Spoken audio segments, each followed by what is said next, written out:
Section 9.2 is about geometric series. A really, really important topic in math. Generally speaking, not just in calculus. You probably have seen geometric series before in pre-calculus, maybe even algebra. Yeah, you're not shaking your head no, but I think you probably have and you just forgot. Okay. You've probably seen these things before. There's a finite version where you're adding up terms of the form some number a plus that same number a times some other number x plus that same number a times x squared plus that same number a times x cubed, etc., up through some final term that you add that in our book is written a times x to the n-1 power. The reason they use an n-1 power instead of an nth power here is so that you have n terms that are being added. N terms or n summands is another thing people say. A is called the leading term, or first term if you prefer. X is called the common ratio. The common ratio is often denoted with a different letter, R, for ratio, but our book uses an X. I know the reason they use an X is because they want to eventually get to the point, even today, last few minutes, where we think of X as being a variable instead of a number. That is the form of a general geometric series. Any summation, any finite summation that can be put into this form is an example of a finite geometric series. Think of the word series as being synonymous with sum. A sequence is not a sum, it's a list, an infinite list. A series is a sum. What does this equal? Like, how would I figure out what this equals if n was some humongous number like 1,000,000 or a Google or something extreme? There is a shortcut. You don't have to actually add up all the numbers. You can instead take the leading term a, multiply it by, in parentheses, by 1 minus the common ratio to the nth power, where n is the number of terms, divided by 1 minus the common ratio. Or equivalently, that's the way I usually write it. Equivalently, you can multiply the top and the bottom by -1 and write it this way. As long as you switch them around on both the top and the bottom, that's another way to do it. First thing to realize in looking at this is evidently this does not work when x is 1. This is only true evidently if x is not 1, because then we'd be dividing by 0. What is it if x is 1?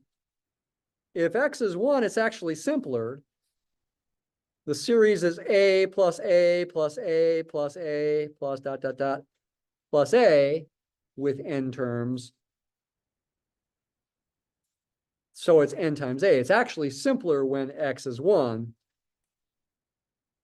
But this is the formula that works when x is not 1. Is there a way to derive this formula to prove it? Yeah, there's a few different ways. One way is to prove this with something called mathematical induction. And if you happen to have had or are in discrete math, you know about mathematical induction. That's one way to prove this. But the downside of mathematical induction is it doesn't show you where this equation comes from in the first place.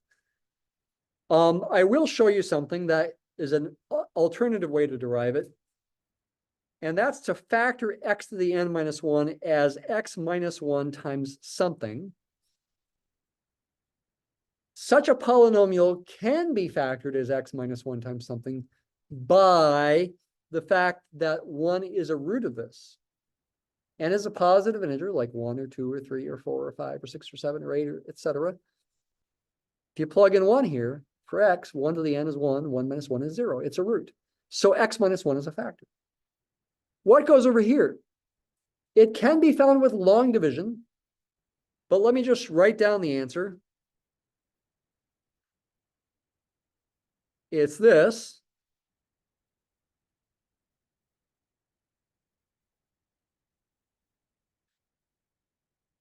That can be found with long division of polynomials. But instead of doing long division, let's just check it by multiplication. First, I'll multiply x times every term over here. So I just raise the powers by 1.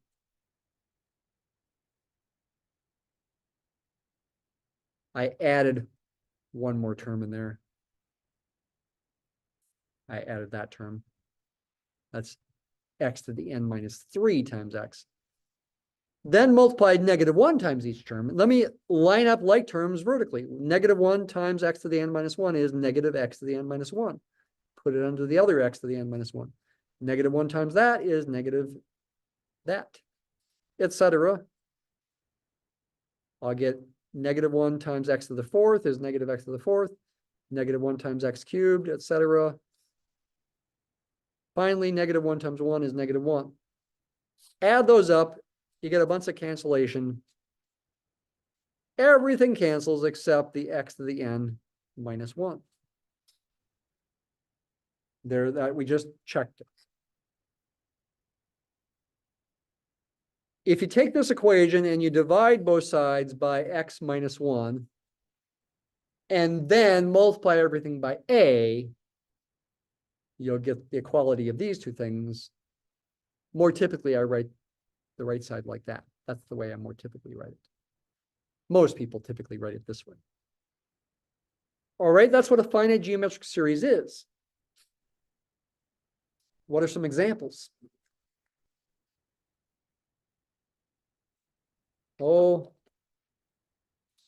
how about this is a famous one. 1 plus a half plus a 4th plus an 8th plus a 16th plus the 32nd. Do you see what I'm doing? I'm doing 1 over powers of 2. How far should I go? We are still talking about finite geometric series here. Let me go out to 1 over 2 to the 20th power, say. 2 to the 20th power is over 1,000,000. So 1 over that is 1 over 1,047,000, no, 48,000, excuse me, 48,576. I'm wondering, what does this equal? Without actually adding the numbers up. First thing you must do, this must be done, is you got to confirm it's a geometric series. If it's not, you can't use facts about geometric series. How do you confirm that? You identify the leading term and the common ratio, if there is one. Certainly there's a leading term. A is 1. Is there a common ratio? There's 2 ways to think about the common ratio. It's the thing you have to multiply each term by to get the next term. I have to multiply 1 by a half to get a half. If I multiply a half by a half, I do get 1/4. If I multiply a 4th by a half, I do get 1/8. Yeah, this is geometric with common ratio 1/2. Alternatively, if you take any term and divide by the preceding term, do you get the same thing? Yes, you do. You get 1/2. It could be thought of as a ratio. 1/16 divided by 1/8 is 1/2.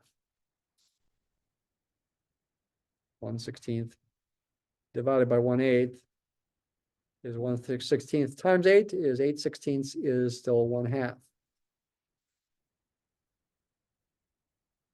I've identified the leading term, the common ratio. What's n? This is tricky sometimes. In this context, comparing it here, the last term has x to the n minus 1 power. It's a times x to the n minus 1 power. This is 1 times 1 over 2 to the 20th. Or if you prefer, 1 times 1/2 to the 20th. And 20 can be thought of as 21 minus 1. N is 21, not 20. There are 21 terms. 1/2 to the 0 power is 1. 1/2 to the first power is 2. 1/2 squared is 3. 1/2 to the 20th power is the 21st term. So by the formula, this should equal, again, a times 1 minus x to the n over 1 minus x. Plugging in these numbers is going to give me 1 times 1 minus 1/2 to the 21st power, all over 1 minus 1/2. 1 minus 1/2 is 1/2. Dividing by 1/2 is multiplying by 2. I can write the answer like that. I also could distribute the 2 through the parentheses and write it like this. Either way is okay. 1/2 to the 20th power is very small. 9.5 times 10 to the negative 7. 2 minus that is very close to 2. This is approximately 1.999999046. As usual, let's confirm it. If we're going to confirm it with Mathematica, at least, I keep clicking on the wrong thing. There we go. If we're going to confirm that this works with Mathematica, well, there's 2 things we could do.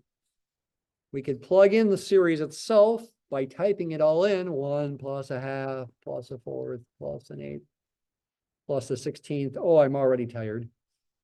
I mean, I could keep going there. Or we could use a summation symbol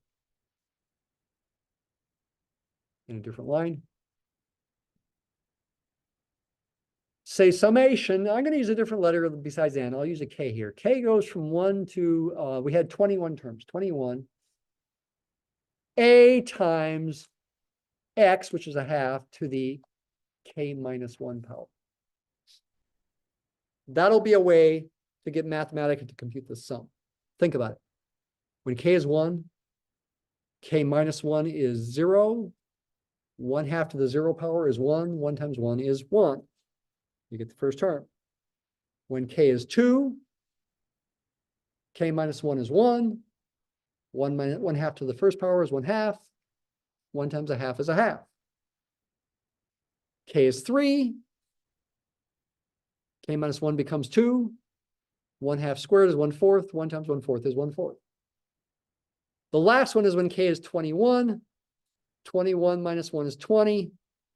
1/2 of the 20 times 1 is this thing. So in exact form, the answer is that. What's the approximation of that to 10 decimal places? The exact same thing we got with the calculator. Very, very close to 2. Makes you wonder, is the infinite series, the infinite sum, equal to 2? We'll come back to that.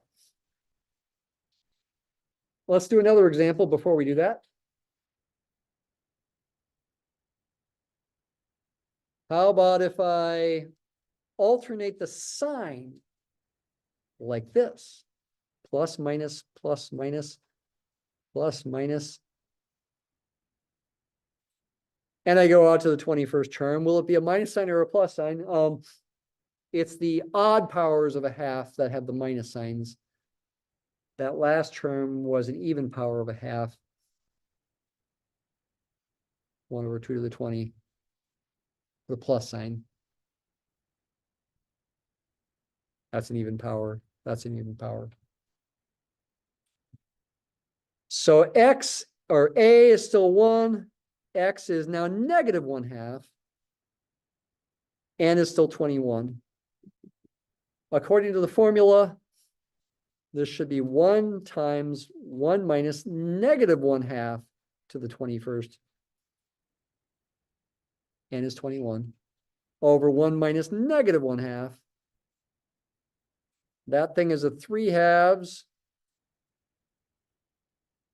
Dividing by 3/2 is the same as multiplying by 2/3.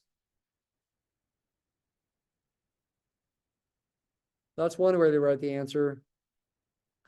We also could Bring the 2/3 through. Negative 1/2 to an odd power is going to be negative. The two negatives will make a plus.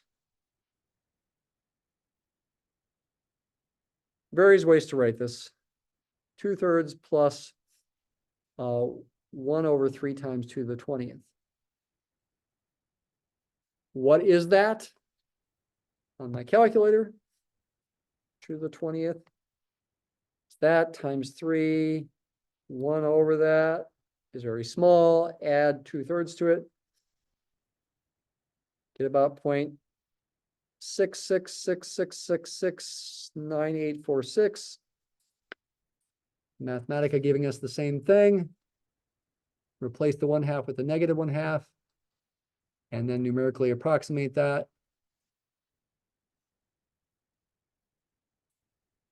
Yes.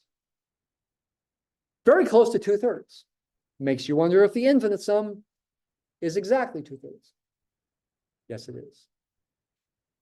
How do you think about infinite geometric series then?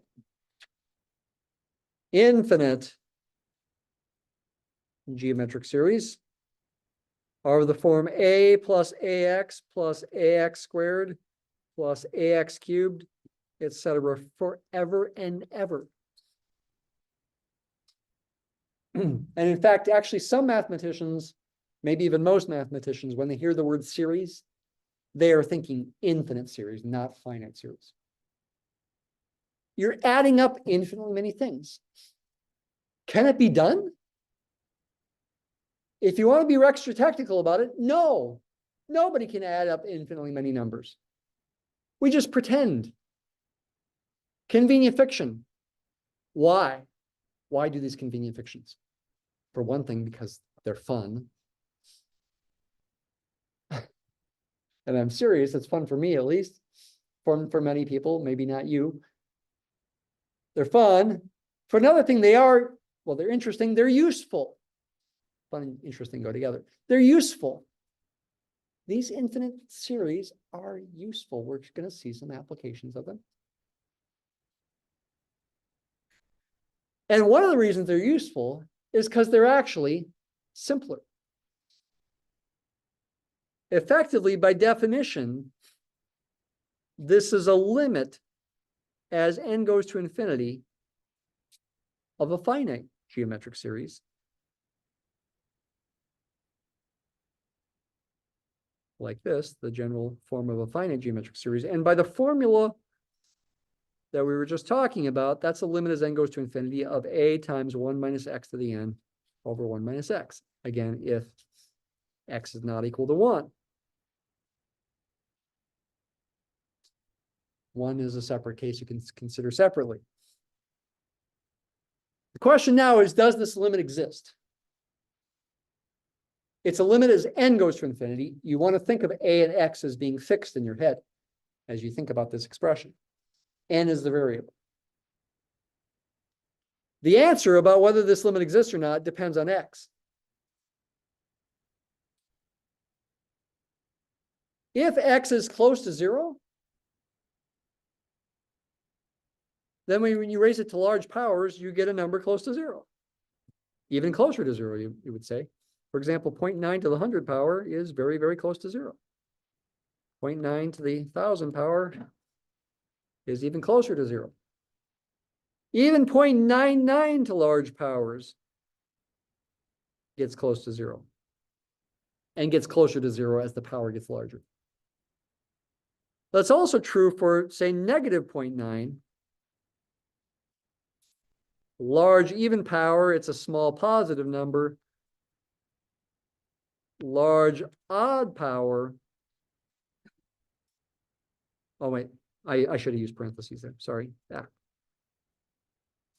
Large even power, it's a small positive number. Large odd power, same mistake. It's a small negative number, getting closer and closer to 0. On the other hand, if a number is just barely bigger than 1,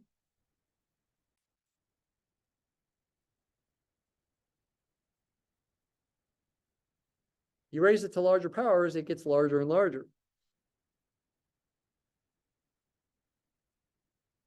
overflow, even though it was just a 1.01.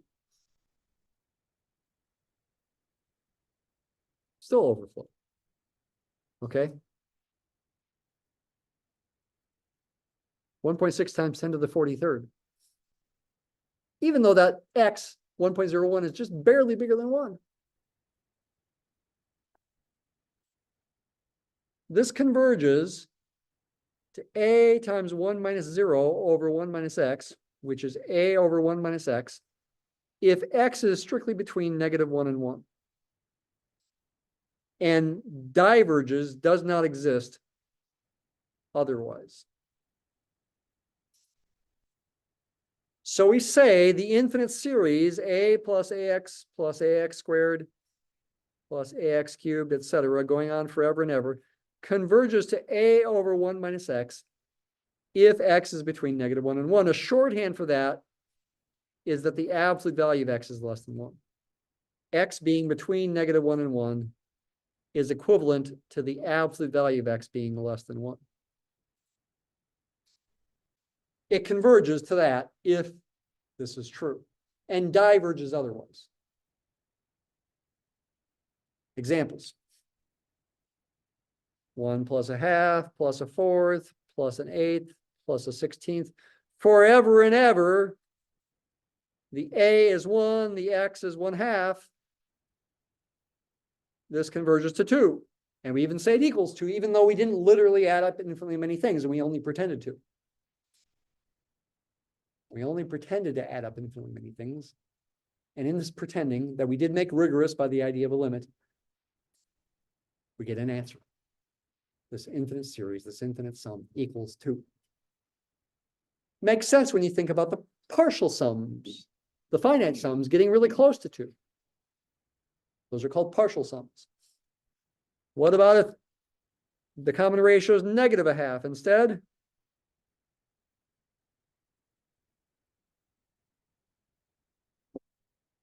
Go on forever and ever. Now x is -1/2.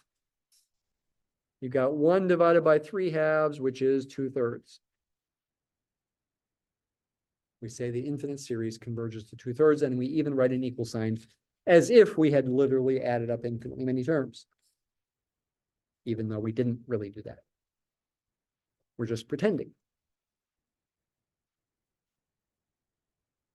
Sometimes things can get a little weird looking.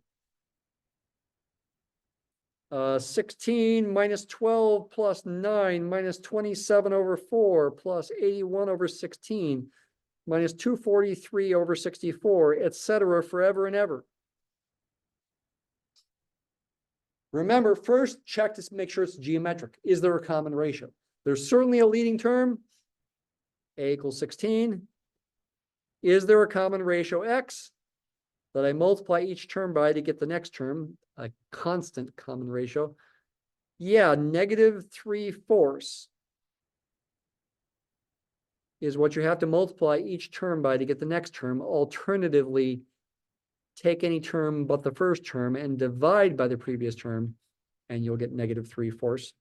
For example, positive 81 over 16 divided by -27/4 is 81/16 times -4/27.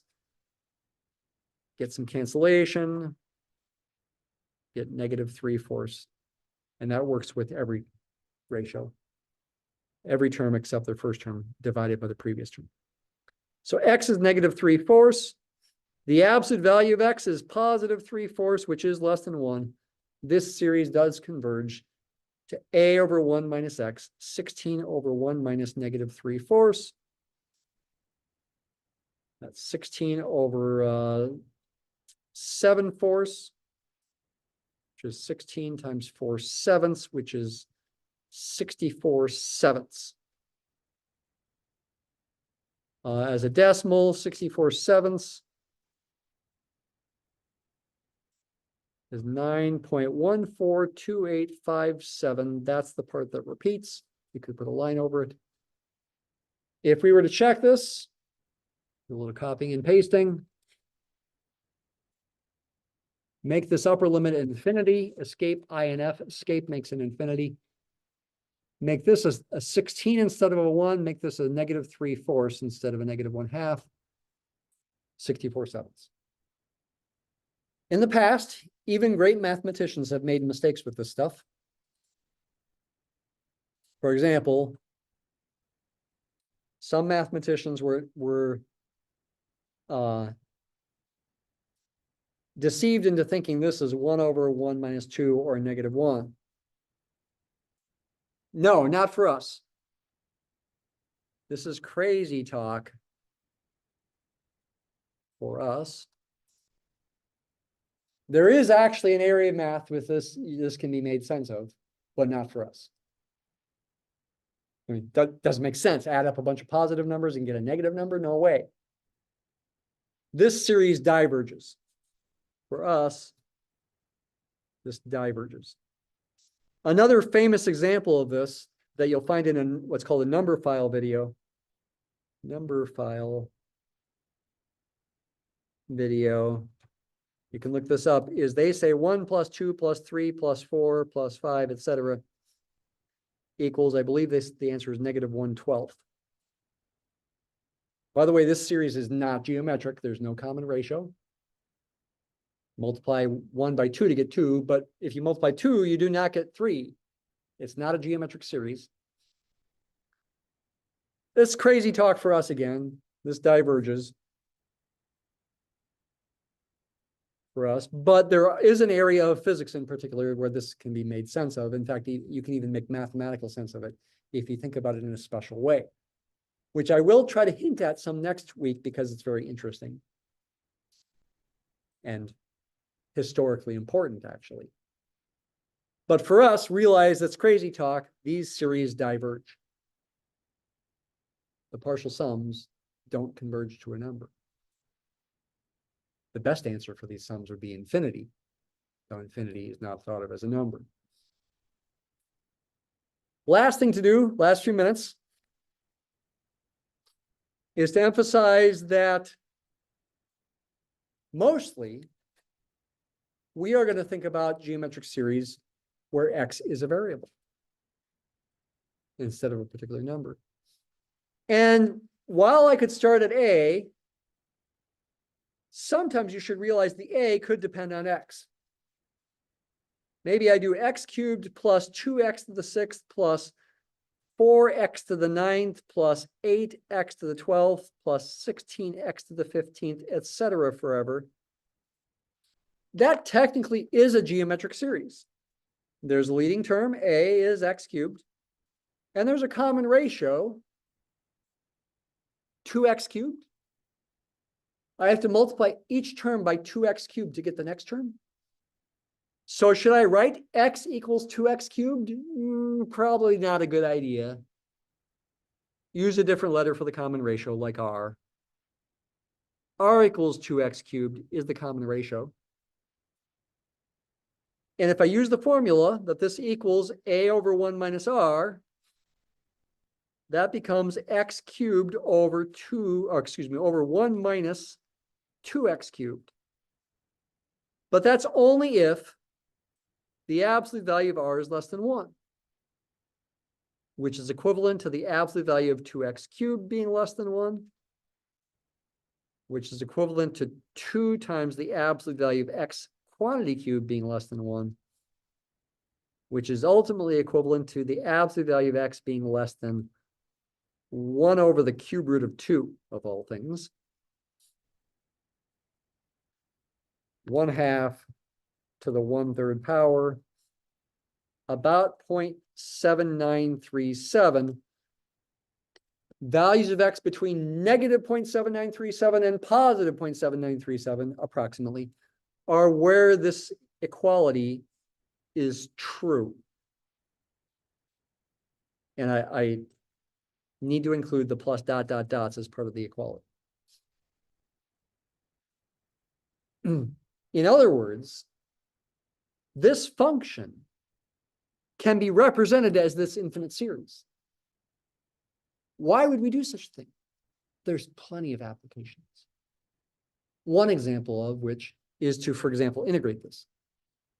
If I were going to integrate this in the normal way, I'd have to use long division, some factoring, some partial fractions. It would be a big mess. It's a lot easier to integrate this infinite sum term by term. There, one application.